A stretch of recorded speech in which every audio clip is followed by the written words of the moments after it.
Okay. Hi friends అందరికీ. Welcome to Sridhar studies. ఈ వీడియోలో మనం ఎంపీసీ గ్రూప్ ఎవరైతే తీసుకుని ఉంటారో, ఆ చదివినటువంటి విద్యార్థులకు వివిధ రంగాల్లో మనకు అనేక అవకాశాలైతే ఉన్నాయి.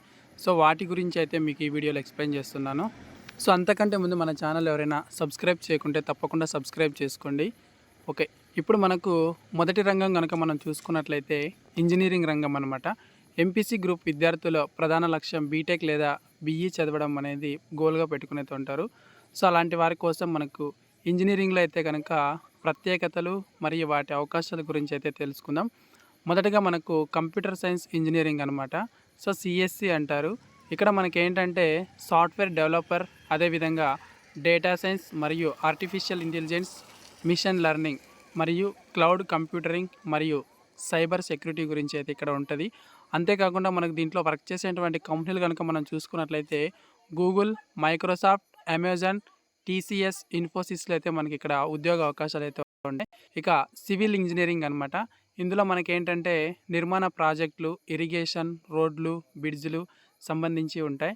అంతేకాకుండా మనకు ప్రభుత్వ టెండర్లు లేదా ప్రైవేట్ సంస్థల్లో మనకు ఉద్యోగాలైతే అవైలబుల్‌లో ఉంటాయి.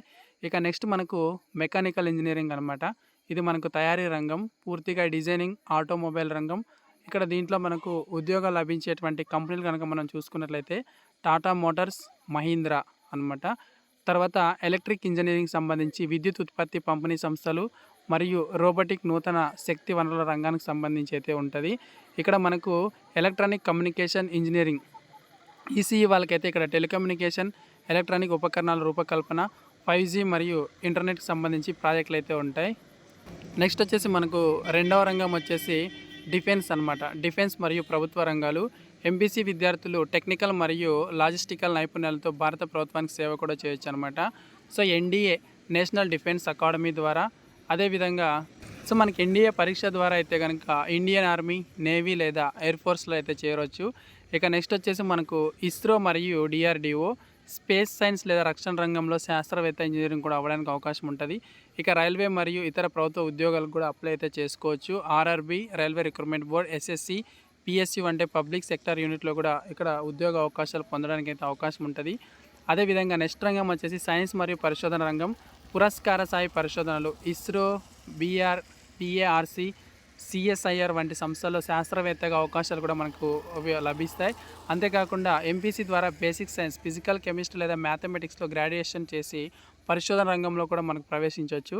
ఇక నెక్స్ట్ వచ్చేసి మనకు డేటా సైన్స్ అనమాట. ఆర్టిఫిషియల్ ఇంటెలిజెంట్ ఏఐ అత్యంత వేగంగా అభివృద్ధి చెందుతుంది. సో, ఇది ప్రజెంట్ మనకు చాలా ఇంపార్టెంట్ అనమాట. Data analyst, AI engineer. దీంట్లో మనకు కంపెనీలు వచ్చేసి ఐబీఎం, గూగుల్ సంబంధించి వర్క్ అయితే చేయొచ్చు.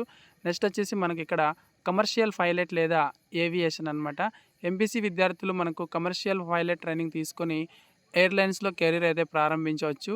అంతేకాకుండా మనకు ఇక్కడ దీంట్లో ప్రముఖ సంస్థలైనటువంటి ఇండిగో, ఎయిర్ ఇండియాలో అయితే వర్క్ చేయొచ్చు. అంతేకాకుండా మనకి దీనికి సంబంధించి ఇంకా ప్రొఫెషనల్ కోర్సులు కనుక మనం చూసుకున్నట్లయితే ఆర్కిటెక్చర్, బీఏ మరియు స్థల నిర్మాణంలో నైపుణ్యం, హోటల్ మేనేజ్మెంట్, పర్యాటకం మరియు హాస్పిటలీ రంగం, ఫ్యాషన్ డిజైనింగ్ లేదా మల్టీమీడియా, సృజనాత్మకత రంగాల్లో అభివృద్ధి. తర్వాత నెక్స్ట్ వచ్చేసి డిగ్రీ కూడా చేయొచ్చు అనమాట. ఓకేనా. బీఎస్సీ డిగ్రీ కూడా చేయొచ్చు. ఇక్కడ మనకు బీఎస్సీ డిగ్రీ చేసిన వాళ్ళకు మనకు ఇక్కడ బీఎస్సీ మ్యాథ్స్, ఫిజిక్స్, కెమిస్ట్రీ ఉంటుంది. తర్వాత ఎంసీఏ, ఎంబీఏ లేదా ఎంఎస్సీ చేసి మరింత స్థాయిలో ఉద్యోగాలు అయితే పొందవచ్చు. ఇక మనకు కొన్ని ఇంకా స్పెషలైజేషన్ కోర్సులు కూడా ఉంటాయి. జియాలజీ, ఆస్ట్రానమీ, స్టాటిస్టిక్స్ మీద కూడా మనకి ఇక్కడ స్పెషలైజేషన్ కోర్సులు కూడా చేయొచ్చు. తర్వాత మనకు స్వయం ఉపాధి లేదా స్టార్టప్లు. ఎంపీసీతో వచ్చిన టెక్నికల్ మరియు అనలిటిక్స్ స్కిల్స్ను ఉపయోగించి స్టార్టప్ని అయితే ప్రారంభించవచ్చు. ఉదాహరణ సాఫ్ట్వేర్ డెవలప్మెంట్, తర్వాత టెక్ కన్సల్టింగ్, డిజిటల్ మార్కెటింగ్ అయితే చేయొచ్చు. ఇక అధ్యాపక ఉద్యోగాలు ఎంఎస్సీ తర్వాత ఉపాధ్యాయునిగా కూడా మనం ఇక్కడ వర్క్ అయితే చేయొచ్చు. సో, మంచి స్కిల్ ఉంటే ఐఐటి, నీట్ లాంటి ప్రఖ్యాత విద్యా సంస్థలో మనకు లెక్చరర్గా కూడా సెలెక్ట్ అవ్వడానికి అవకాశం అయితే ఉంటుంది. ఇక తర్వాత నెక్స్ట్ వచ్చేసి సివిల్ సర్వీసెస్ అనమాట. IAS, IPS. ఎంపీసీ బేస్ ఉన్న వారికి సైన్స్ మరియు టెక్నాలజీ సెక్షన్లు సులభంగా అర్థమవుతాయి. సో, యూపీఎస్సీ పరీక్షలు రాసి అధికారి స్థాయి ఉద్యోగాన్ని కూడా మనకి ఇక్కడైతే పొందొచ్చు అనమాట. ఇక దీనికి సంబంధించి ఈ విధంగా మనకు ముగింపు అయితే ఉంటుంది. సో, వీటన్నిటిలో కూడా ఎవరైతే 10th ఇంటర్ అయిపోయిన తర్వాత మనకు పూర్తిగా ఈ గ్రూప్ కంప్లీట్ చేస్తే ఈ ఉద్యోగ అవకాశాలన్నీ కూడా మనం పొందడానికి అవకాశం అయితే ఉంటుంది. ఇక్కడ మనకు 10థ్‌లో ఎవరైతే ఎంపీసీ గ్రూప్ తీసుకున్నారో వాళ్ళందరికీ కూడా ఈ యొక్క ఉద్యోగ అవకాశాలు అయితే ఉంటాయన్నమాట. ఓకే ఫ్రెండ్స్, ఇది ఇవాల్టి ఎంపీసీ స్ట్రీమ్ గురించినటువంటి ఉద్యోగ అవకాశాలు. వీడియో నచ్చితే ఖచ్చితంగా లైక్ చేయండి. ఇంకా ఎవరైనా సబ్స్క్రైబ్ చేయకుంటే తప్పకుండా సబ్స్క్రైబ్ చేసుకోండి. మరిన్ని మీకు కెరీర్ గైడెన్స్ సంబంధించి వీడియోలు అయితే అప్లోడ్ చేయడం అయితే జరుగుతుంది. Okay, thank you friends. జై హింద్.